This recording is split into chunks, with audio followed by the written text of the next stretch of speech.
Hi everyone, welcome to Keeping It Unfiltered. Today we are going to discuss the importance of budgeting. But before we do that, what I got here are some strawberries. So it's kind of hard to hold it up to the camera, but there you go. Now you guys can see it, and it says Happy Valentine's Day in there. These are a total of 12 strawberries. My sister Amanda makes them. I'm going to list her Instagram below, and you can get this box here for only $18. Like, how cute, right? And you can also order all types of different things, like if you want chocolate covered Oreos, chocolate covered pretzels. She got all of that stuff. And that right there, wherever it is on the screen, is her Instagram. And like I said, it'll also be linked below. Thumbnail. What exactly is the importance of budgeting? I mean, there's many different things that we can say about it, but the most important part is you want to save for a rainy day. Some people who don't pay bills right now are probably looking like what exactly is that rainy day? Well, I mean, that can be like when you want to buy something and you know that the person that you're living with is not about to get that for you. It can also mean like you have a car and you know, cars always have problems. I mean, I hope that your car is doing okay, but I just know my car, within these last few years, I spent like literally thousands of dollars. It was very stupid on my car. No offense to that. Trying to get it fixed and things like that. And these things happen out of the freaking blue. Car problems are truly the worst and probably like the most expensive, to be honest. Something happens to your phone, you need a new phone all of a sudden. I just feel like you always want to have that fun there. Now, like a lot of people really don't know, like, where do you start? Like, okay, you want a budget, but where do you start? Well, to be honest, you can start just putting aside portions of your paycheck. If you're getting paid, like, let's just say $1,000, right? Like that whole entire month, not even the week. You're getting paid $1,000 a month. Put aside maybe a couple $100 out of your check. The best way to do that and the way you can discipline yourself is by living below your means.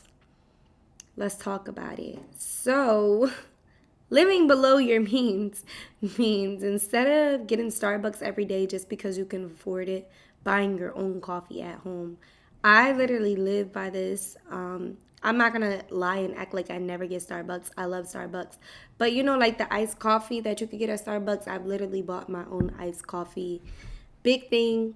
It lasts me about, I don't know, I want to say a month or so. And the whole thing is like $5. Also, iced chai lattes are my favorite things ever at Starbucks. But I bought the iced chai latte, and I love sweet cold foam too. But I bought my own heavy cream. I already have sugar here. I already have like the vanilla stuff here. All that together was no more than $15. But just getting one drink at Starbucks probably would have cost me like probably like $5 to $8 depending on the size. But it's like I saved so much money doing all of this at home. So instead of you going out all the time, cook at home. And then there's one thing that I really want to talk about. I'll hit different things, but for sure, the people who are living with their parents, save your money. Unless you're in a situation where you absolutely cannot stay there, be it because like they're kicking you out or because like you know you're going through things and it's really messing up your mental, you just can't take that disregards the annoying parents. All parents are annoying, okay? I lived with my parents until I was 22 years old, so I know that they're extremely annoying. But one thing that I will say is that it was just like, okay, like I'm gonna have to block y'all out for right now. I'm gonna set a goal. I want to move out. This is what I need to do with my money. I also want to let you guys know too that I do financial advising on the side. I'll post business email for that. So, you know, just reach out if you want to set up an appointment and we can get these finances together. Okay? But yeah, so what I did was when my parents were being annoying, love them, but at the same time I was just like, listen, I need to get out here. How am I going to do it?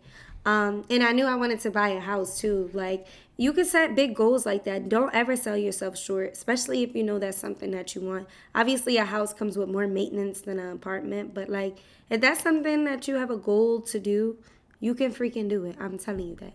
You can do it. And I'm here rooting for you. And I hope you get that house that you want or that apartment that you want, whatever it is.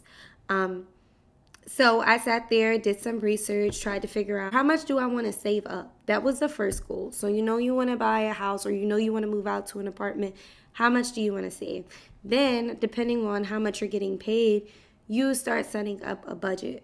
I want to add, do not move out or do not go and make these crazy purchases without having a stable job or a steady income or just making sure that your money is coming in the amount that you plan to save each month, if that makes sense. What I'm trying to say is, say if you know that you need to put $500 a month to the side so that way you can get, I don't know, let's just say this car that you want. Keep in mind inflation and taxes though, because that stuff is crazy. So you might want to put $700 to be honest. But anyways, say if you're planning to save for that car or that apartment, you need to make sure that whatever job or jobs you have, you're able to put that money to the side. Do not move out if you know you do not have enough money, okay? Do not buy that car if you know you don't have enough money. More importantly, do not buy that car if it's nothing wrong with your car or if you're able to just fix your car. Like, I don't know why you guys keep doing that. Especially people that are just buying things just to flex. You're trying to flex, but at the same time, you need to be saving it. Let's stop with the unnecessary purchases this year, please. Think about your mandatory expenses that you want to make sure you take care of. Don't go out here just trying to flex your money, trying to buy all these things to make yourself look good before you pay your bills. Your bills come first. Another thing about budgeting, and I know like some people may think that this doesn't relate, but your credit score. Why you not paying your bills on time, babe? You got the money for it. So you need to put them shoes down and go pay your phone bill. Who I'm talking to? Because I just feel like you know. Like, yeah. You want to make sure that you are sitting there working on your credit score. Because, like, while you are budgeting, you're trying to get your finances together, when you do go to invest into that apartment, that house, or even when you want to buy that car, your credit score does matter. Also, too, while you're in college, please don't feel pressured to get a credit card. I hear a lot of people say, like, oh, you need a credit card when you're in college. I'm about to tell y'all a huge secret, okay? When I got my first credit card, I was 22 years old. Yes, the same exact age when I bought my house. I think I got it in September and I bought my house in April. So around that time, it was like a 6 something. By the time like I got my house, it was a 7 something. And the thing is, y'all, that was by me buying gas. Buying gas and paying the credit card back on time. Student loans were like in forbearance during that time. But it's just like, y'all don't have to go out here and make a crazy purchase. Like, a lot of people feel like they have to spend a whole bunch of money on their credit card in order to raise their credit score. Actually, they would like you to spend like less than 10%. Less than 10% spending on your credit card is a great thing to do. And like I said, the reason why we're caring about our credit score through all of this is because we want to be able to buy that house, buy that apartment that we want. All of us eventually want to move. Stop thinking about them fancy cars, because to be honest, y'all want them fancy cars just to go to work. What is the point of that? And to do donuts. They really frustrate me. Like, that stuff is not cute to me. I don't know why y'all think that's so cute.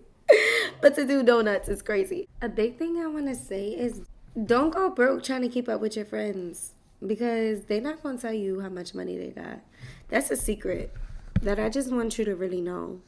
They going to sit here and act like they got it, and the whole time probably don't even got it anyway. And even if they do got it, oh well. Like, just know that you need to make sure that you're worrying about your own pockets and keeping your own pockets together. So now I'm going to go on to the questions. The first one is, how do you properly budget your money so that way you are saving, investing, and have fun? So I feel like I kind of touched on that. And the way I said it was like by taking a few dollars out of your check that you know that you don't want to touch. And then the rest, I mean, it's not necessarily for spending. It might be just something that you keep in your savings. A big way to sit there and just save your money altogether is to place it strictly in your savings. So like every time I get paid, I put a portion of my savings. That extra that you want to do something for yourself. Me, I want to go out to eat. I love going out to eat and I love watching movies. So like that will be something that I do. But that's literally like a smaller portion of my check. The larger portion is definitely going into my savings. So during that time, I'm still having fun, but I'm also investing in myself by putting that money into the savings. The next question is, when should you start saving? Whenever you touch some money, you should save, to be honest. Unless you know that money is going strictly to a bill or something, save it. This is something that I almost forgot to talk about, and I don't know how. Income tax season. Y'all, can we save our income tax checks? I'm tired of hearing people saying, I'm getting this income tax check and I'm buying a car. What are you buying a car for, bud? What are you buying a car for? Your car has 4 wheels. It is working. The check engine light is on. The brakes are fine. And the oil is changed. So, y'all, stop taking these income taxes and buying dumb purchases. Yes, I said it's a dumb purchase, and y'all gonna be mad at me, but it's because I really don't play with money, and y'all make me so upset when y'all do this. Where you could be taking this money, saving it. Why sit there and spend $2,000 on a car that you're gonna spend freaking years paying off when you could go ahead and have a nice vacation? A nice vacation. Y'all really do make me upset when y'all do that. Like, I just want to know, anybody that takes their income tax money and starts buying a bunch of stuff that they don't need, that's beyond me. Even when you take the income tax money and you just go hurry up and run to an apartment, you know that you got time to sit there and stay in your mom's house for a little bit. They ain't kicking you out. I'm gonna need y'all to stop disobeying y'all parents too. Y'all be so mad at y'all parents that y'all want to sit there and move out. No, they're not kicking you out. They're just being annoying parents. Okay? Let me tell y'all something real quick. With me living in my parents' house, y'all ain't think I had to follow rules up until the age of 22? I had a boyfriend for 5.5 years, and that man never spent the night at my house. I'm not gonna lie. I spent the night out. But I'm just saying, like, I did that, but at the same time, like, I respected my parents. If my parents said that they wanted me in my house at freaking 2 o'clock, which it wasn't even 2 o'clock, to be honest, I think it was like 1 or something. Like, there has been times, like, the older I got, where I came in a little later, but I wasn't coming in my parents' house all times of the night. Respect your parents. Stay there and save your money. Okay? Listen to me, I'm telling y'all. I'm really telling y'all, this is something that I had to do. It's sacrifices that you have to make. Y'all trying to sit here and risk it. That's serious. Like, y'all sit here and y'all get mad and say, oh, I had to leave my parents out. No, you did not. Nobody was kicking you out. All they did was ask you to wash dishes, not smoke in the house, and come in at a certain time. What is so difficult about that? Half of y'all parents still be washing y'all clothes, which is good. It's cool. Ain't no problem with that. But I'm just saying, y'all complaining over you having to come in at a certain time? So instead of sitting there and saving your money and getting a place that you want, you rather risk your whole entire check and just move out and then live check by check. When I say that out loud, I know that don't make sense to y'all. Like, I know it just does not make sense. Like, parents really don't, certain parents really don't be asking for too much. Now, it's different, like, you sitting there living in your parents' house and they keep asking you for money. You're like, okay, at this point, like, I might as well move out. What am I going to keep giving you money for? And I'm not talking about the people that's making thousands of dollars and your parents are asking for $200. At a certain age, especially if you are working a job that pays you a great salary and they're asking for a couple $100s a month, that is no problem. Save. What's the best way to track your finances? You could do a session with me and I can help you like track all your expenses. But another thing that you can also do is get a book. I would definitely start with a book and just write down like each of your expenses that you have. People for those are for people who aren't like really tech savvy and stuff like that. Or I know people are so against like Excel sheets, but if you know how to work around it, I don't see nothing wrong with it. It's definitely a great tool to do. And like I said before, you want to sit there and you want to do your expenses, your mandatory expenses against your festivity expenses. I should really call it that because it could be for anything. The way I operate with my clients is that we'll sit there and we'll literally go by the month, but also we will sit there and talk about, how are you doing your expenses each week. So that means that you need to go down and save your receipts. I would hope they're listening. If you're my client, you're watching this, I hope you're listening.